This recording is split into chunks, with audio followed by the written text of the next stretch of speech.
오늘 봉독한 말씀 가지고 오늘 심판이 전하는 말씀이라는 제목으로 오늘 같이 하나님 주신 말씀 나누도록 하겠습니다. 추석 연휴, 긴 연휴 지내고 왔는데 여러분 얼굴이 좀 편안하신가요? 쉬고 와도 아쉽고 더 쉬고 싶은 게 우리 마음인 것 같습니다. 제가 여러분에게 한 가지 놀라운 예언을 좀 하겠습니다. 예언을 할 건데 제가 가끔 예언하는데 그 예언이 절대 틀리지 않아요. 꼭 반드시 이루어집니다. 여러분 기대하시기 바라고요. 다음 주에 하루 더 쉬는 날이 있을 겁니다. 그날은 금요일이 될 거예요. 반드시 이루어질 것입니다. 예. 반응이 뭐 이렇게 썩 시원한 반응은 아니군요. 예. 제 예언의 말씀은 사실은 뭐 별거 아니죠. 예. 그렇지만 하나님이 주시는 말씀은 다른 거예요. 오늘 하나님이 우리에게 주시는 말씀은 정말 예언의 말씀이면서 우리에게 필요한 오늘 주시는 말씀입니다. 여러분 귀 기울이셔서 다시 한번 잘 들어주시기 바라고요. 우리 본문으로 한번 들어가 보도록 하겠습니다. 오늘 본문 예레미야 25장은 몇 가지 측면에서 전환점이 되는 굉장히 중요한 장이에요. 한번 잘 들어보시기 바랍니다. 우리 예레미야가 몇 장까지 있죠? 총 52장으로 되어 있습니다. 그러면 25장은 전체 지금 딱 거의 중간에 절반에 해당되는 그런 시점이에요. 우리가 1장부터 지금 25장까지 어떤 내용들이 있었습니까? 1장에서 예레미야가 사명을 받았어요. 뽑고 파괴하고 파멸하고 넘어뜨리고 심고 건설하고. 근데 1장부터 25장까지 지금은 심고 건설한 내용은 거의 없었어요. 뽑고 파괴하고 파멸하고 줄기차게 이런 내용들이 계속되어 있습니다. 다가올 무서운 심판에 대해서 지속적으로 경고의 말씀이 지워졌었어요. 그런데 25장을 지나서 이제 후반부에 가면 예레미야 후반부는 하나님의 은혜의 역사들이 기록되고 있어요. 새 언약이 주어집니다. 건설하고 심는 내용들이 그 중심 단락이 되는 거예요. 그러니까 이 25장이 내용이 어떤 내용이 되겠습니까? 뽑고 파괴하고 건설하는 내용도 쭉 갔으니까 뒤에는 이제 새로운 심고 건설하는 내용들이 되어지면 이 뽑고 파괴하는 내용이 마무리되는, 아이고 이제 더 이상 어쩔 수 없이 뽑아버려야 돼. 경고로 계속했는데 이제는 안 돼. 이제 완전 뽑을 거야 라고 확정을 지어주고 이제는 다음에 심는 내용들이 가는 거예요. 그러니까 25장은 심판에 대한, 사실상 이스라엘이 이제 심판할 거야 결정되어지는 그런 내용이 된다는 거예요. 나쁜 부하가 대한 이야기 나왔었죠. 나쁜 부하가 대한 아주 어두운 심판 선언이 25장이 내용되는 겁니다. 그런데 이 어두운 심판 선언에 대한 내용의 그 배경이 1절부터 이제 이렇게 또 설명이 되는 거예요. 25장 1절 보니까 유다의 왕 요시아의 아들 여호야김 넷째 해, 여호야김 왕 4년에. 그런데 그 해가 또 뭐냐면 바벨론 왕 느부갓네살 원년이라는 거예요. 같은 해라는 거예요. 성경이 이렇게 자세하게 그 역사적 연도를 언급하는 때가 많지는 않아요. 근데 그렇게 하는 것은 의도가 있고 의미가 있기 때문입니다. 여호야김 왕 4년, 바벨론 느부갓네살 원년은 역사적인 숫자로는 BC 605년이에요. 이때 어떤 일이 있었느냐? 역사적으로 갈그미스라고 하는 곳에서 바빌론과 이집트가 크게 한판 붙었습니다. 누가 이겼어요? 바벨론이 이긴 거예요. 이 해에 드디어 바벨론이 중동 지역의 제국으로 뚜렷하게 자리를 잡은 해가 되는 거예요. 그리고 느부갓네살이라고 하는 이름이 역사의 전면에 중요한 인물로 등장하게 되는 해라는 것입니다. 그런데 이 해에 보니까 예레미야가 사역을 한 지 23년이 됐어요. 3절에 있었죠. 예레미야가 23년 동안 사역을 했다는 거예요. 예레미야가 대략 한 40년 뭐 조금 어간을 사역을 하는데 그러면 역시 절반을 막 지난 시점이죠. 그러면 뭔가 중간 점검을 하고 다시 한번 또 반환점을 이제 넘어가는 시기라는 거예요. 그런데 예레미야가 처음 사역을 시작할 때 하나님이 환상을 보여준 게 있었죠. 뭐가 있었습니까? 북쪽에서 끓는 가마가 기울어져 내린다는 걸 환상을 보는 게 있었어요. 그때는 이 북쪽에서 끓는 가마솥, 이게 누군가? 잘 사실 분명하지 않았었거든요. 그냥 그런 일이 있을 거야라고 네헤미야도 보고 이제 사역을 시작했는데 이 해에 누가 나타났어요? 느부갓네살. 예레미야가 그때 봤던 북쪽에서 끓는 가마가 느부갓네살이구나, 바벨론이구나라는 것이 확연히 깨닫게 된 시점이라는 거예요. 이제부터는 하나님의 심판의 시기가 째깍째깍째깍 지나가겠구나라는 것이 사역을 전반부를 돌면서 깨닫게 된 것입니다. 이걸 가지고 오늘 본문의 말씀을 전하는 거예요. 이해가 되십니까? 그런데 이 중요한 시점에 이 예언의 말씀을 처음에 봤던 그 환상의 예언의 말씀을 기억하고 백성에게 막 급한 마음으로 전해야 될 때 이때 왕은 뭐 하고 있었냐는 거예요. 이때 왕이 누구였어요? 아까 여호야김 왕이라고 했었죠. 그 왕이 4년째 되는 해인데 이 왕이 뭘 했냐는 겁니다. 이게 중요하니까 여호야김 왕 4년도 기록한 거거든요. 뒤에 이제 보게 될 텐데 이 해에 예레미야가 바룩이라는 사람을 시켜서 그동안에 예언했던 그 말씀을 글로 책으로 엮어내요. 기록을 합니다. 그 두루마리가 고관들에게 전해지고 그 두루마리가 왕 앞에서 읽혀져요. 여호야김 왕 앞에. 그랬더니 여호야김 왕이 어떻게 하느냐? 그 말씀을 읽을 때마다 칼로 쭉쭉 찢어서 화롯불에다가 던져서 태워버리는 거예요. 이게 여호야김 왕 4년째예요. 이해가 되십니까? 여호야김 왕은 하나님을 거부하고 들을 자세가 안 돼 있어요. 하나님을 백성들 돌이킬 책임이 있는 왕은 하나님의 말씀을 거부했어요. 역사적으로는 북쪽에 끓는 가마솥이 이제 누구다라고 딱 등장하는 시점. 그래서 하나님이 더 이상 이제는 이스라엘 백성에게 경고와 기다림의 시간이 주어지지 않는구나라고 정해지는 말씀이 오늘 본문이라는 거예요.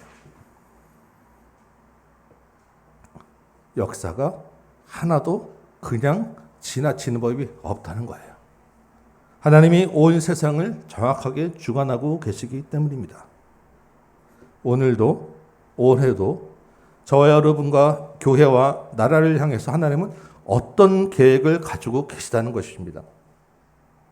우리가 코로나로 그동안 한껏 움츠리며 사실 올해 그냥 정신없이 지나왔어요. 이 코로나라는 것이 우리의 삶을 엄청나게 바꿔놓았죠. BC와 AC라고 얘기를 합니다. 비포 코로나, 애프터 코로나. 다시 이제 코로나 이전 시대로는 돌아갈 수 없다고 많은 사람들이 이야기를 해요. 우리가 하나님의 계획을 다 알 수는 없습니다. 그러나 우리를 향한 이 시대를 향한 하나님의 시계는 지금도 움직이고 있다는 것을 우리가 기억해야 된다는 거예요. 이 시기에 오늘 우리에게 주는 말씀은 하나님께서 어떤 의미를 가지고 주시는가, 이 말씀을 우리가 생각하며 들어야 된다는 것입니다. 주시는 말씀 가운데 우리가 분별하여서 이 시대에 역시 하나님의 심판하는 시계가 돌아가고 있는 이때 우리는 어떻게 하나님의 말씀을 받아야 될까? 주시는 깨닫는 말씀이 있으시기를 소원합니다. 여러분 들으시면서 시대를 분별하시고 우리의 삶을 돌아보시는 시간 되시기를 소원합니다. 3절 말씀 다시 볼게요. 하나님이 예레미야를 통해서 23년간 꾸준히 말씀하셨어요. 그런데 이스라엘이 어떻게 했습니까? 역시 꾸준히 듣지 않고 순종하지 않았어요. 참 양쪽 다 대단하죠. 4절에 보니까 예레미야 이전에도 하나님의 종 선지자들을 끊임없이 보내셨어요. 그래도 이스라엘이 듣지 않고 순종하지 않았습니다. 예레미야와 선지자들의 메시지가 무엇이었겠어요? 5절 보니까 악한 길에서 돌아오라. 그러면 너희가 조상 때부터 살던 이 땅에서 영원히 살게 하리라. 하나님의 약속이었어요. 그런데 이스라엘은 하나님의 종을 끊임없이 무시한 거예요. 6절과 7절에 보니까 다른 신을 따라다니며 경배하였습니다. 그 다른 신은 자기 손으로 만든 것들이었어요. 여러분, 이스라엘 백성들이 자기 손으로 만든 게 뭐가 있었겠습니까? 돌이나 나무나 조각된 형상들이 있었겠죠. 그 어떤 것들도 하나님의 형상을 나타낼 수도 없었고 하나님이 될 수도 없어요. 그런데 여러분, 보이는 것들만 만들었겠습니까? 그렇지 않아요. 보이지 않는 것들이 오히려 더 크고 더 많은 무게를 가지고 이스라엘 백성들을 다른 곳으로 끌고 갔어요. 뭐가 있었겠어요? 보이는 형상들로 대표되는 그들의 문화가 있는 거예요. 그들의 사상이 있는 거고 그들의 개념이 있고 자기 주장들이 있는 거예요. 우상 종교들의 종교 행위들이 있는 거예요. 관습과 전통과 그들이 신령하는 그런 제도들, 보이지 않는 이런 우상들을 자기 손으로 만들어내고 그것에 얽매여서 하나님을 떠났다는 것입니다. 이방 종교와 이방신, 해, 달, 별, 나무와 같은 자연을 섬기는 문화, 형상, 율법적 전통을 앞세우기도 하면서 돈을 주면 복을 외치는 거짓 선지자의 그런 기복 신앙들을 따라다니면서 물질주의, 인본주의, 종교다원주의, 지금 우리가 만나는 모든 문화들이 이미 이스라엘 시대부터 있었다는 것입니다. 하나님이 뭐라고 말씀하세요? 그렇게 꾸준히 너에게 전하였는데 8절을 보니까 너희가 내 말을 듣지 아니하였느니라.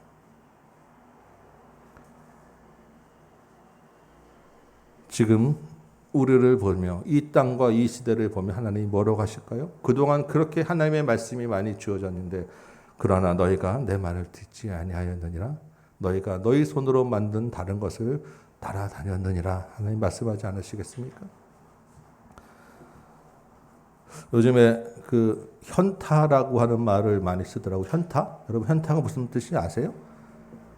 뭐 청년들이 당연히 잘 알겠죠. 저는 잘 몰라가지고 제가 지원이한테 물어봤더니 현실 자각 타임이라고 얘기하더라고요. 지금 우리의 현타는 어떻습니까? 우리 지난주에 추석 명절 연휴를 길게 보내고 오셨죠? 추석과 설이라고 하는 명절, 우리나라의 굉장히 큰 중요한 연휴기도 하고 명절이죠. 그런데 여러분, 이 명절 때마다 우리 민족이 전국적으로 전 국민적으로 하나님께 범죄하고 있다는 것을 여러분 생각해 보신 적 있으세요? 우리가 가족이 모이고 부모님을 생각하고 추모하는 것은 좋은 일이죠.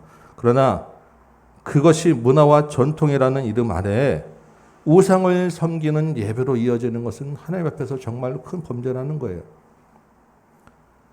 그것도 전국적으로 때가면 되면.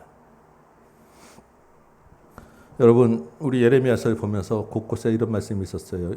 산마다, 나무마다, 바위마다, 높은 곳마다 너희가 우상을 만들어 놓고 섬겼다. 나무 그늘 아래에서마다 행음하였다. 기억나십니까? 여러분, 우리나라의 높은 곳 산마다, 바위마다, 나무마다 가면 뭐가 있습니까? 전통적으로 내려오는 많은 우상들이 그곳에 다 있지 않아요? 이스라엘의 얘기가 아니라 우리나라의 얘기를 하는 거예요. 다 우리 손으로 만든 것들 아니겠습니까? 우리 조상의 손으로 만든 것들이에요.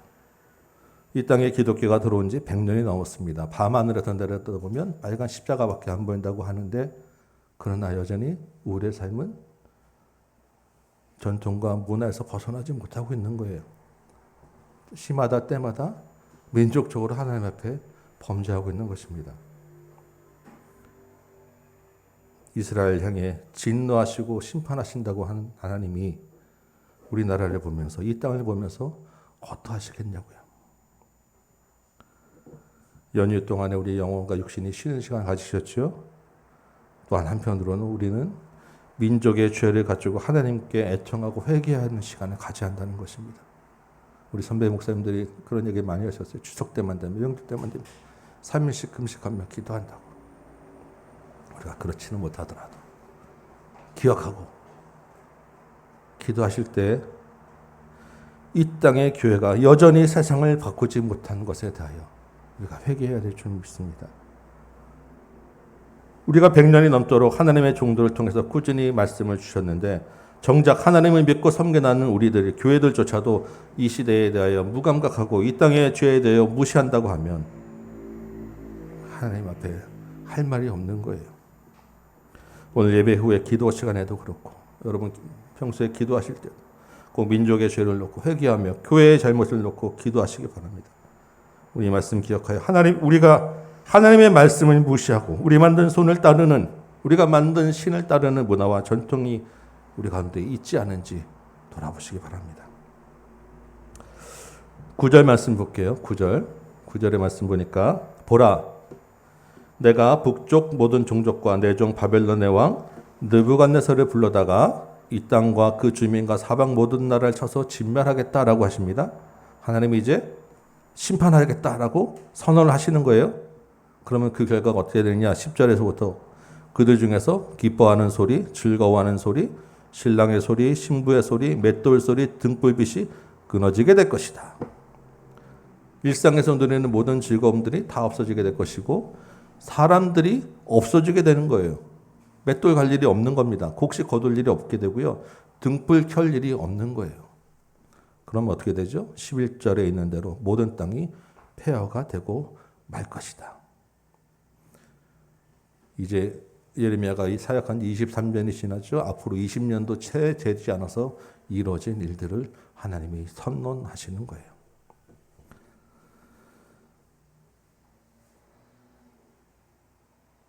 11절, 12절에 보니까 그런데 하나님이 또 여기서 놀라운 말씀을 주세요. 폐허가 되게 하는데 심판하시는데 이 기간을 70년이라고 정해 주신 것입니다. 70년. 여러분 70년 짧은 시간은 아니죠. 그런데 하나님이 700년이라고 하면 어떡하실 뻔했어요. 몇 년이라고 기한을 정해 주지 않으면 어떡할 뻔했냐고요. 하나님이 기한을 정해 주시고 그 기한이 아주 길지 않다는 것이 은혜라는 것입니다. 하나님이 자기 백성을 영원히 끊어버리지 않으신다는 약속이에요. 그리고 그 마지막 기한의 끝에 어떤 일이 일어나느냐? 이스라엘을 멸망시켰던 바벨론, 그 바벨론도 그 죄악으로 인하여 벌하고 멸망시키겠다. 하나님이 분명히 말씀해 주시는 것입니다.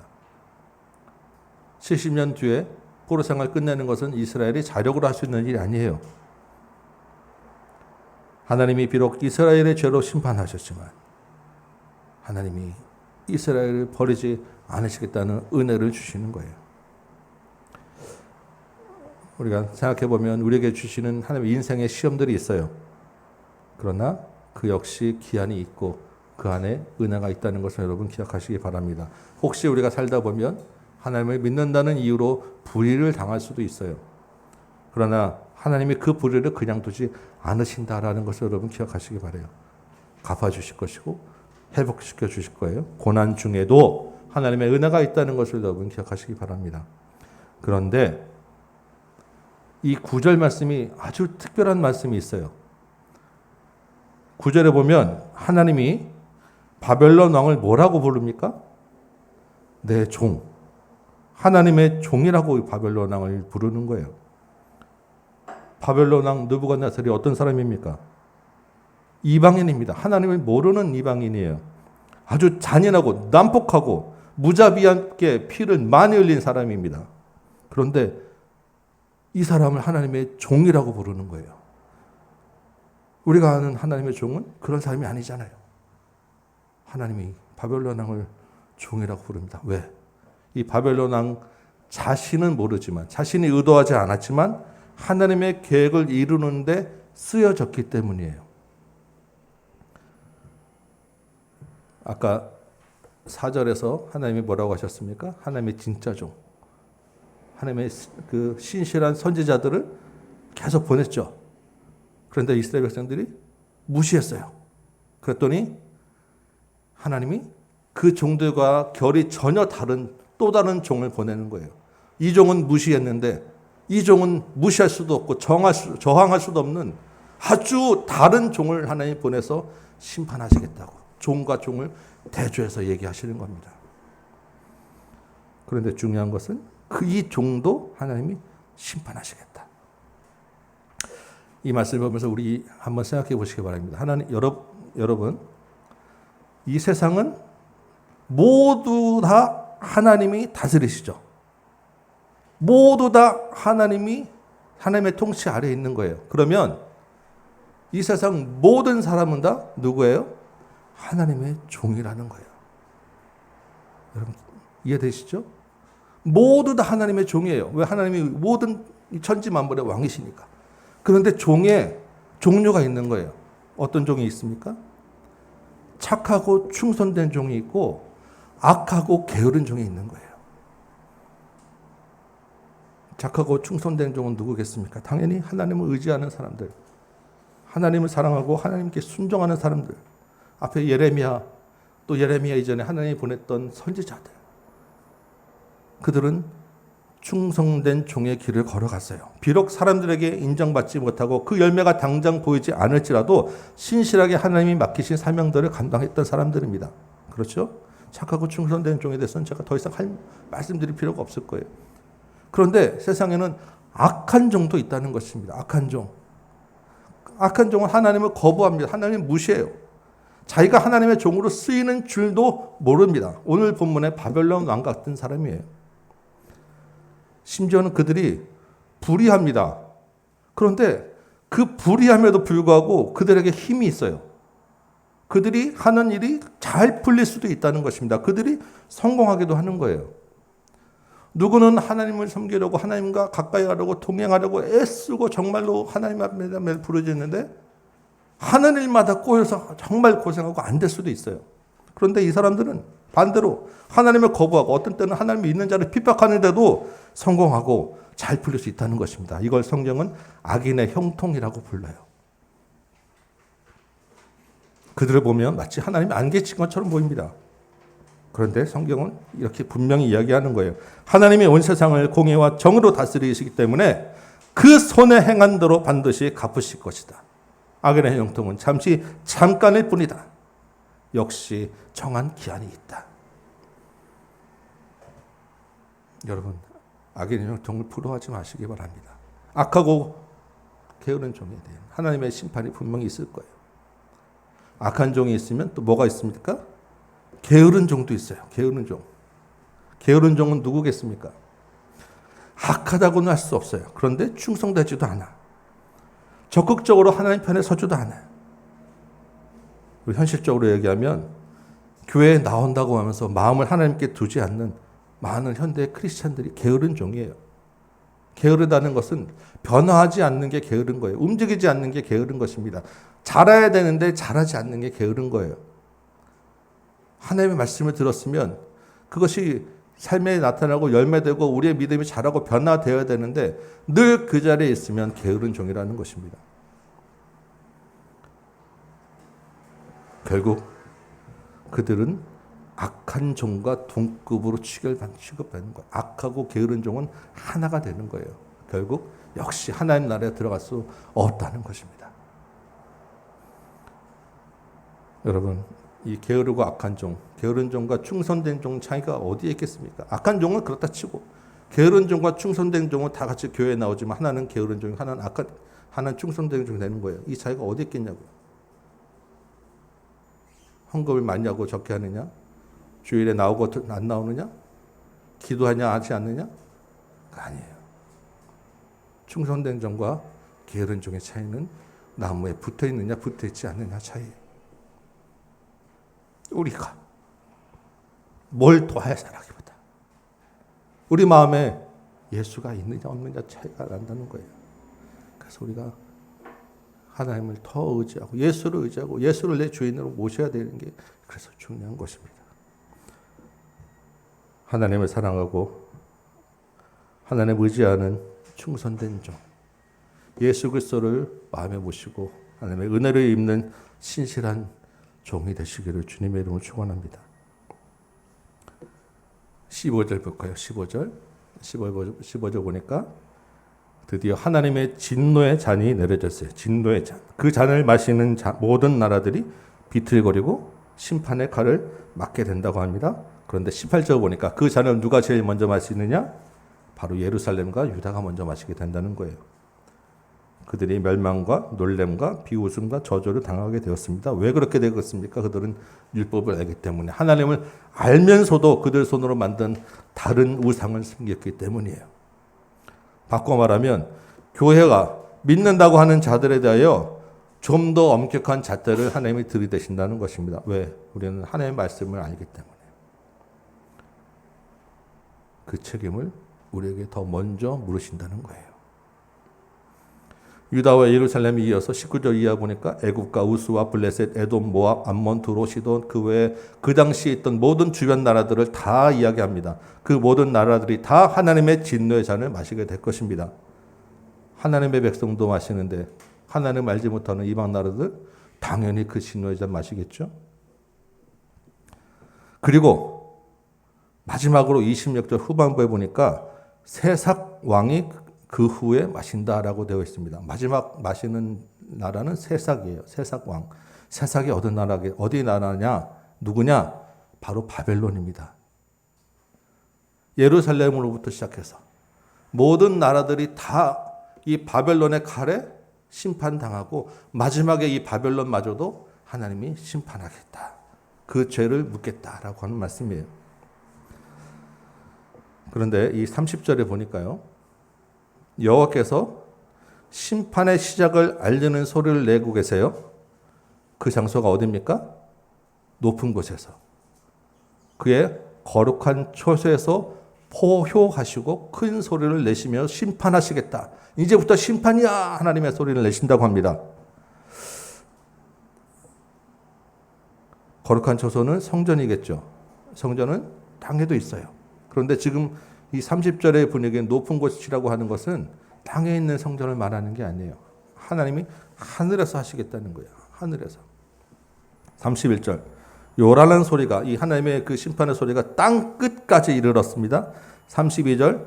만군의 여호와께서 내리시는 재앙이 나라에서 나라에 미치고 여호와에게 죽임을 당한 자가 땅 이 끝에서 저 끝까지 미친다고 하는 거예요. 여러분 지금 이 말씀의 분위기가 지금 어떤 분위기인지 한번 생각해 보셔야 돼요. 이게 지금 단지 예루살렘의 멸망, 그 동네로 끝이는 그런 이 땅, 그 당시의 역사적 사건으로 지금 예레미야가 얘기하는 게 아니라는 거예요. 분위기가 어떻습니까? 마지막 때에 있을 종말론적 전 우주적 심판의 분위기가 지금 이 안에 나타나 있는 것입니다. 예레미야가 이스라엘과 주변 나라들의 심판을 예언하면서 동시에 뭘 보고 있느냐? 하나님이 보여주시는 마지막 때에 있을 종말론적 심판을 같이 보면서 예언하고 있다는 것입니다. 지금은 이스라엘 주변국을 심판하시지만 하나님이 정하신 때에 그와 같은 일이 전 우주적으로 있을 것이다. 그때를 향해서 지금 가고 있다라는 것을 지금 본문이 이야기하고 있는 거예요. 여러분, 이러한 심판의 예언의 메시지가 떨어지는데도 불구하고 하나님의 백성이라는 이스라엘이 왜 예레미야가 외치는 하나님의 심판의 메시지를 듣지 않았을까요? 이유가 여러 가지 있겠지만 그 중에 그들에게 지금 재앙이 내리지 않기 때문입니다.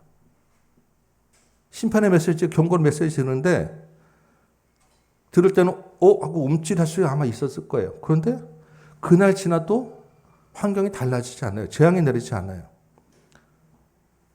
심판한다고 하는데 내일 지나도 뭔가 세상이 달라질 건덕지가 안 보이는 거예요. 그냥 똑같이 하루하루가 지나갑니다. 재앙이, 심판이 마음에 와닿지 않는 거예요. 하나님은 보이지 않고 심판의 메시지는 멀리만 느껴지고 당장 내가 필요로 하는 것을 준다고 하는 우상들은 바로 앞에 있는 거예요. 그러니까 지금 당장 살던 대로의 오늘 하루의 삶을 계속 살아나가는 것입니다. 하나님의 심판의 메시지를 받아들이지 않는 거예요. 비 새는 오두막이라고 하는 우화가 있어요. 비가 막 옵니다. 그때는 비가 새니까 밤새 양동이 받쳐놓고 날 그치면 집은 고쳐야지.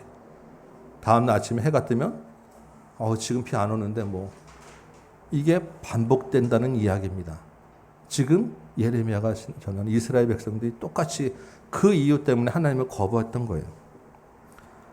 그런데 지금 우리가 그런 모습의 삶을 살고 있지 않느냐는 것입니다.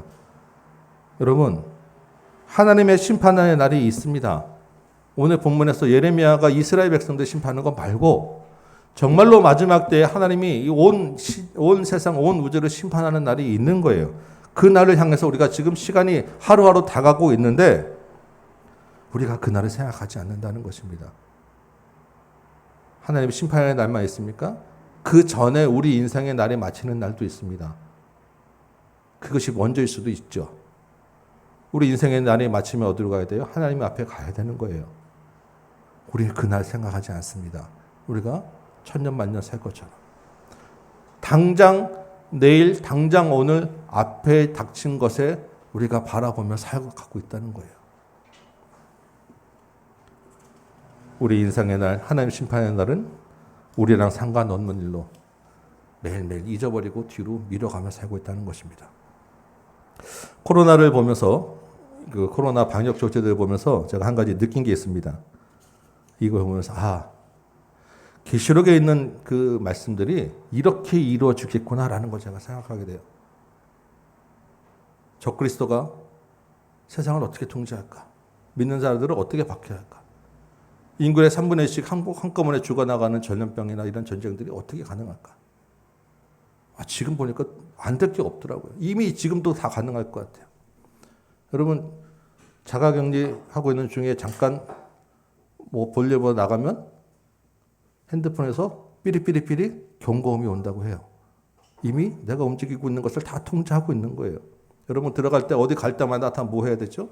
QR코드 찍어야 상거래할 수 있고 어디 방문할 수도 있고 자기 기록들이 다 들어가고 있고 내가 뭐 하고 있는지가 이미 다 통제되고 있는 거예요. 지금은 방역을 위해서 필요하니까 우리가 다 합니다. 그러나 이것이 어느 순간에는 어느 시점에 다르게 사용될 수도 있겠다는 충분히 가능한 얘기예요.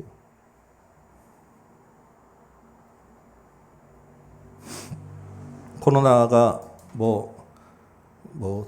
치사율이 높지 않다 어쩌다 하지만 지금 전 세계적으로 굉장히 많은 사람들이 죽어가고 있어요. 그런데 코로나만으로 전염병이 그치지 않아요. 지나면 또 다른 것이 또 오고 또 올 것입니다. 얼마든지 전 세계적인 전염병으로 유행을 시킬 수 있고 동시에 한꺼번에 죽일 수 있는 화학무기들이 가능하겠다는 거예요. 그 과정 중에 성도들을 골라내는 아주 쉬워요. 지금 기독교가 교회가 잘못한 일 당연히 많습니다. 잘못했죠. 그럼에도 불구하고 더 심하게 사실은 교회를 향한 나쁜 감정들을 많이 심어놓고 있어요. 왜? 마지막 때를 향해 시계가 가고 있기 때문에. 여러분, 계시록이 우리 눈앞에 확 가까이 와 있다는 걸 생각해야 됩니다. 이전에 그냥 머리로만 생각하고 그럴 수 있겠다라는 것이 현실화되어 있다는 걸 우리가 생각해야 된다는 거예요.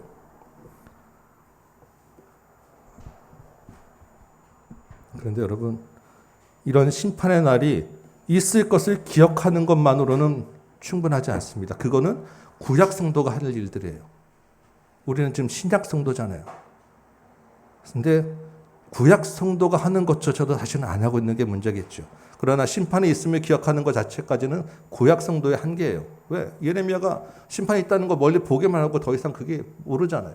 우리는 신약 성도는 그 일이 어떻게 되어지고 그 끝이 뭐가 된다지를 우리가 말씀을 이미 알고 있잖아요. 그 마지막 끝이 어떤 일이 있습니까?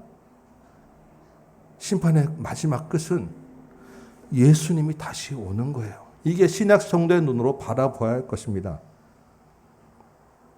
우리 구주 예수님이 왕으로 다시 오시는 게 우리가 바라보는 심판이에요.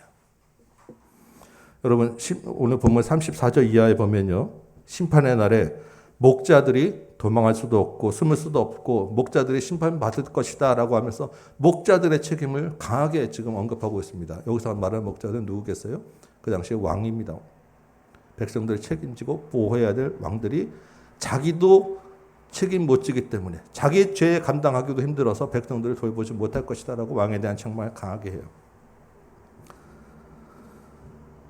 세상의 왕, 인간의 왕은 자기 죄도 감당하지 못한다는 것입니다. 얼마 전에 엊그저께 우리 가수 나훈아 씨가 콘서트를 하면서 여러 가지 얘기했다고 해서 우리 화제가 되죠. 제가 보지 못했지만 기사를 보다 보니까 이런 얘기를 했더라고요.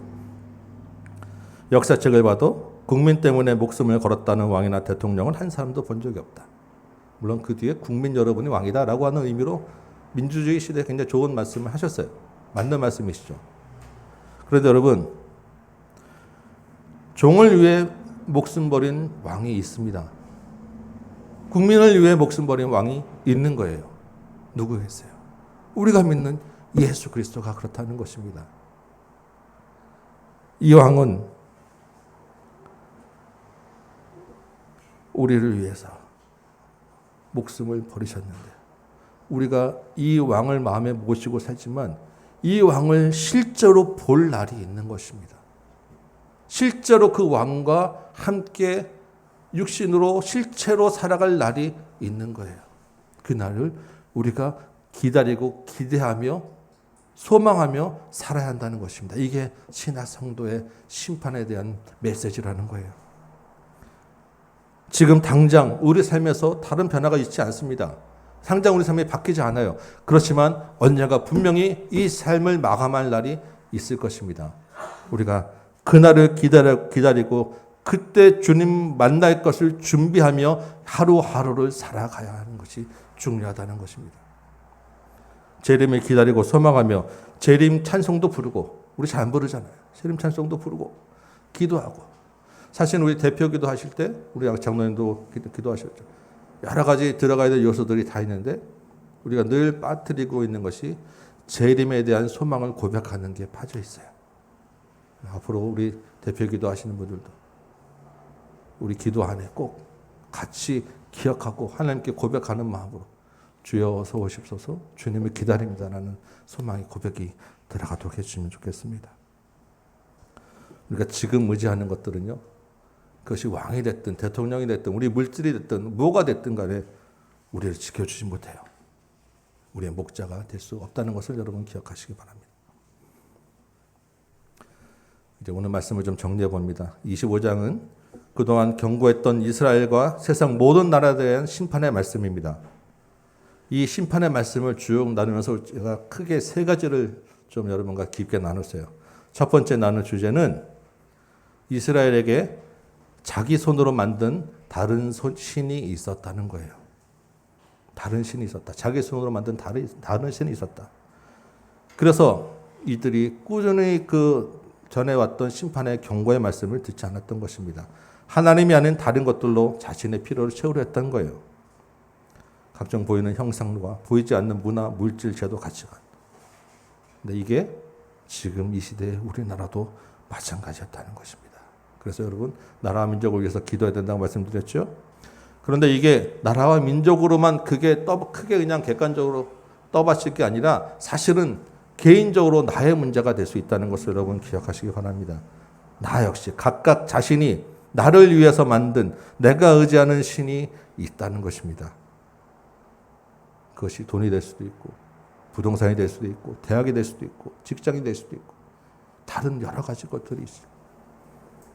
내가 내 손으로 만든 것에 하나님과 같이 놓고 있지 않은지 여러분 자신을 돌이켜 보시고 마음을 하나님께로 돌이키며 회개하는 시간 되시기 바랍니다. 두 번째 주제는 정한 기한이 있으며 또한 하나님의 종에 대한 말씀을 같이 나눴었어요. 하나님이 심판하시지만 기한을 70년으로 두신다고 했죠. 이것을 하나님의 은하라고 했습니다. 그런데 놀라운 것은 이 하나님의 심판의 도구가 바벨론 왕이었다는 거예요. 그리고 바벨론 왕을 하나님의 종이라고 불렀다는 것입니다. 왜? 하나님이 모든 사람을 다 종으로 삼으시기 때문에, 모든 세상을 다스리기 때문에. 그래서 종에는 착하고 충성된 종이 있고 악하고 게으른 종이 있다고 말씀드렸어요. 악한 종은 형통할 수 있습니다. 그러나 결국 그 손에 행한 대로 하나님이 갚으실 거예요. 게으른 종은 믿는다고 하지만 자기 필요에 따라서 다른 신을 같이 섬깁니다. 결국 늘 그 자리에 머물러 있어요. 결국에는 게으른 종도 악한 종과 같이 취급받을 것입니다. 하나님을 의지해서 하나님을 사랑하고 하나님의 사용되어지는 충성된 종, 진짜 하나님 마음에 합한 종이 되시기 바랍니다. 세 번째 주제는 종말에 있을 심판에 대한 말씀이었습니다. 언제인지 알 수 없지만 반드시 우리 주님이 심판주로 다시 오신다는 거예요. 그날이 심판의 날이지만 우리 신약 성도에게는, 믿는 우리에게는 구원의 날, 기쁨의 날이 될 것입니다. 생명을 얻는 날이 될 거예요. 그런데 우리가 그날을 기대하지 않고 준비하지 않고 바라보지 않고 산다는 것입니다. 신약의 성도로서 다시 오실 예수님을 만날 기대와 준비가 필요하다는 것입니다. 예수님은 참된 왕이세요. 우리를 위해 목숨을 바치신 왕이라는 거예요. 우리가 세상의 왕 바라보지 마시고 당장 눈앞에 있는 걸로 내 왕 삼지 마시고 진짜 왕이신 예수 그리스도를 마음에 모시고 이 왕과 다시 만날 날을 기대하고 소망하고 준비하며 살아가는 하루하루 되시기 바랍니다. 오늘 말씀을 맺겠습니다. 오늘 하나님의 심판의 메시지를 들었습니다. 이 말씀은 우리를 위협하고 겁주는 말씀이 아니에요. 이 안에는 하나님의 은혜와 하나님의 안타까운 호소가 들어있는 말씀인 것입니다. 심판의 메시지를 기억하여 우리 손으로 만든 다른 신 두지 마시고 하나님을 의지하고 하나님과 동행하는 신실한 종으로 사시기 바랍니다. 다시 오실 주님을 바라보는 신약의 성도로서 이 한 주간 믿음 뿌리와 열매를 맺는 저와 여러분 되시기를 주님의 이름으로 축원합니다. 찬송 한장하시고 우리 같이 말씀을 생각하며 기도하도록 하겠습니다. 찬송가 180장입니다. 180장 찬송 한장하시고 말씀 붙잡고 기도하도록 하겠습니다.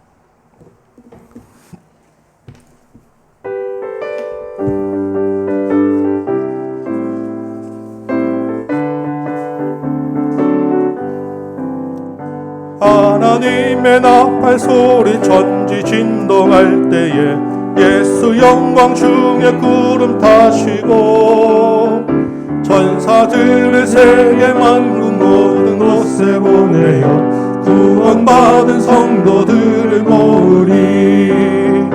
나팔 불 때 나의 이름 나팔 불 때 나의 이름 나팔 불 때 나의 이름 부를 때에 잔치 참여하겠네.